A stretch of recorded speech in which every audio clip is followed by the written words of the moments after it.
Hello everyone and good morning to all of you. आज हम बात करेंगे हाइपोथायराइड और प्रोटीन्स की क्या इंपॉर्टेंट है एक हाइपोथायराइड के पेशेंट के लिए।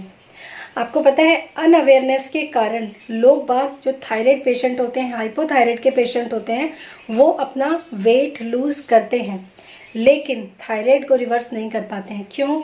इसलिए क्योंकि वो सही तरीके से सही न्यूट्रिशन प्लान के साथ नहीं जा रहे हैं।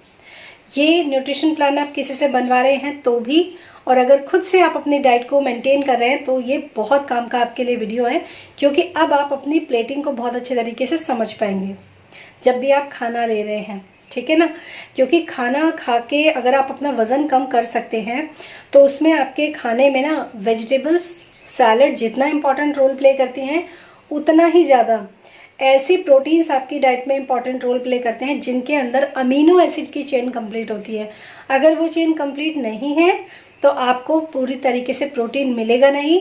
और प्रोटीन क्यों इम्पॉर्टेंट है तो वो भी जो इन्फॉर्मेशन है वो अधूरी रह जाएगी, क्योंकि वो आपकी बॉडी फुलफिल नहीं करेगी। ठीक है? तो अमीनो एसिड्स जो होते हैं वो बहुत सारे अमीनो एसिड मिलके आपके लिए एक प्रोटीन का मॉलिक्यूल बनाते हैं। अब सबसे पहले हम बात करेंगे मिस्टेक कौन सी होती है। मिस्टेक ये होती है कि आपकी डाइट के अंदर वेजिटेबल्स, सैलेड, ये सब चीज़ें डाली जाती है। नो डाउट दालें भी डाली जाती हैं, छोले, राजमा भी डाला जाता है, लेकिन इनके अंदर अमीनो एसिड की चेन जो होती है वो कंप्लीट नहीं होती है। इसीलिए आप ये भूल जाइए कि आपको प्रोटीन्स के पूरे बेनिफिट मिल जाएंगे, क्योंकि प्रोटीन का मॉलिक्यूल ही कंप्लीट नहीं है तो प्रोटीन के द्वारा बनाया गया जो भी फायदा है वो आपको नहीं मिलेगा। उसके लिए क्या करना चाहिए वो नेक्स्ट वीडियो में मैं आप लोगों के साथ शेयर करूंगी, लेकिन इस वीडियो में मैं थोड़ा सा आपको बता देती हूँ प्रोटीन्स क्या क्या करते हैं। जब हम एक प्रोटीन का कोई भी प्रोटीन जब हम अपनी डाइट में लेते हैं तो वो क्या करता है, अमीनो एसिड में जाके कन्वर्ट हो जाता है हमारी बॉडी के अंदर। प्रोटीन का पहला काम, सबसे पहली बात, प्रोटीन्स जो होते हैं हमारी बॉडी के अंदर सेल्स भी बनाते हैं और हमारी बॉडी के अंदर हॉर्मोन्स को भी डेवलप करते हैं। अब यहाँ पर आप समझिए कि आप एक हाइपोथायराइड के पेशेंट हैं, हार्मोनल इम्बैलेंस या हार्मोन्स कम बन रहे हैं। हाइपोथायराइड में क्या प्रॉब्लम आती है कि हार्मोन्स ही कम बन रहे हैं, और हार्मोन्स के फॉर्मेशन के लिए प्रोटीन बहुत इंपॉर्टेंट होता है। अगर आपने अपना वजन कम कर भी लिया सैलेड और वेजिटेबल्स खा के, तो आपकी बॉडी के अंदर हार्मोन्स के प्रोडक्शन को आपने कितना सपोर्ट किया। साथ साथ जब आपका वजन कम होता है, वेट लूज होता है, जब आप सैलेड और इन सब चीज़ों, आपने ये महसूस भी किया होगा, बहुत सारे लोगों ने डाइट्स भी फॉलो की होंगी जिसमें भर भर के वेजिटेबल्स और सैलेड आपने खाए होंगे। नो डाउट आपका वजन भी कम हुआ होगा, लेकिन वो वजन जो होता है बाउंस बैक क्यों करता है? वो इसलिए करता है क्योंकि जो जगह खाली हुई है उस जगह को प्रोटीन के मसल मास से फिल नहीं किया गया। तो क्या हुआ, फिर से वाटर रिटेंशन, या फिर से जो है ज़्यादातर लोगों में ये देखा जाता है कि वाटर रिटेंशन, पानी बहुत ज़्यादा होल्ड कर लेती है, या फिर स्वेलिंग भी वही एक रूप है कि इन्फ्लेमेशन बढ़ गई है बॉडी के अंदर और आपकी बॉडी के अंदर वाटर रिटेंशन बढ़ गई, इसलिए आप या तो उतने हैं या उससे ज़्यादा हो जाते हैं।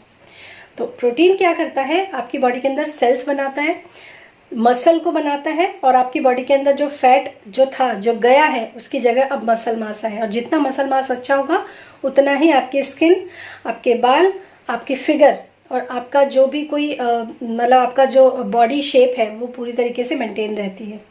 ठीक है? दूसरा, हॉर्मोन्स को बनाता है, हॉर्मोन्स को बनाने में सहायक होता है प्रोटीन्स जो होते हैं। तो अगर आपकी बॉडी के अंदर हॉर्मोन्स कम है तो उसको भी सपोर्ट मिलता है जब आप अपनी डाइट के अंदर प्रोटीन्स को ऐड करते हैं। लीन प्रोटीन्स की बात मैं यहाँ पर कर रही हूँ, और नेक्स्ट जो वीडियो होगा उसमें मैं डेफिनेटली थोड़ा और डिस्कस करूँगी प्रोटीन्स के बारे में, और आपको शायद समझ में आएगा कि किस तरह की मिस्टेक्स अक्सर लोग कर रहे हैं। थर्ड जो होता है, प्रोटीन से जब आप प्रोटीन को अपनी अच्छे गुड क्वालिटी ऑफ प्रोटीन को अपने डाइट के अंदर ऐड करते हैं तो आपको उसमें जो आपकी बॉडी के अंदर जो मेटाबॉलिज्म होता है उसको बूस्ट करता है। और आपको पता होगा हाइपोथायराइड के पेशेंट के अंदर सबसे बड़ी प्रॉब्लम क्या होती है, उनका मेटाबॉलिज्म स्लो डाउन हो जाता है। तो वहाँ पर उनका मेटाबॉलिज्म को भी सपोर्ट मिलता है और मेटाबॉलिज्म भी बूस्ट हो जाता है। तो देख रहे हैं आपके प्रोटीन अगर आप अपनी डाइट के अंदर सही तरीके से ऐड करते हैं तो आपकी बॉडी में न सिर्फ आपका वेट लूज होगा बल्कि आपके थायराइड को भी कितना सपोर्ट मिलता है।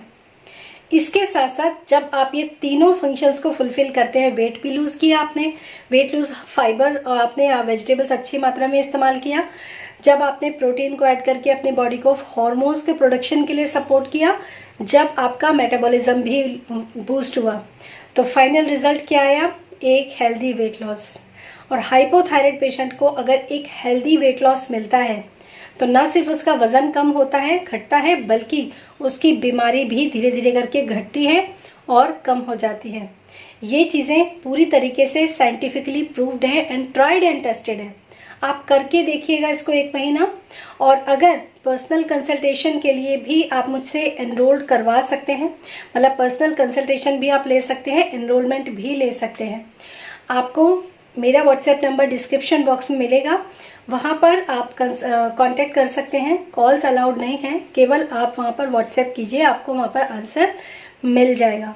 और कल के वीडियो का वेट कीजिए, जिसमें मैं आपको बताऊंगी कि प्रोटीन्स को कौन कौन सी फॉर्म, वेजिटेरियन, नॉन वेजिटेरियन, या फिर आप कहाँ गलतियाँ करें, वो सब चीज़ें इसमें ऐड होंगी नेक्स्ट वीडियो में। ठीक है, तो तब तक के लिए इस वीडियो को लाइक कीजिएगा, अपनों के साथ शेयर कीजिएगा, सब्सक्राइब ज़रूर कीजिएगा और नोटिफिकेशन बेल को भी हिट कीजिएगा। इससे क्या होगा, नेक्स्ट वीडियो बहुत जल्दी आपको मिलेगा। Thank you so much and thanks for watching this information. Bye bye to all.